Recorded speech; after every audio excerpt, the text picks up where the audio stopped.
Welcome to the Tech Egg. Don't get scrambled. Enjoy the video. In this video, I will explain how to change Honda CRV transmission fluid. First, gather your essential tools and supplies for a smooth process.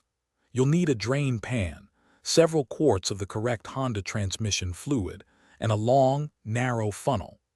Don't forget a 3/8-inch drive ratchet for the drain plug, a new crush washer, and safety gear like jack stands and glasses. Now, let's get that old fluid out. Start by warming up your CRV's engine for a few minutes, then safely lift the vehicle using a jack and secure it on sturdy jack stands. Locate the transmission drain plug, usually a square drive bolt, on the bottom of the transmission. Position your drain pan, then carefully remove the plug to allow the old, dirty fluid to drain completely.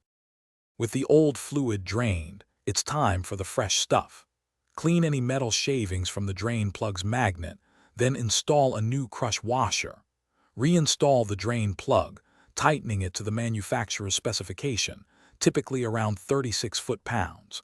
Next, locate the transmission fluid fill hole, usually accessed by removing the dipstick.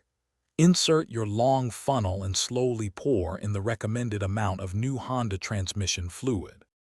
After refilling, start your engine and cycle through all the gears, pausing briefly in each. Park on a level surface, then check the fluid level using the dipstick, ensuring it falls between the hot marks. Add small amounts of fluid if needed.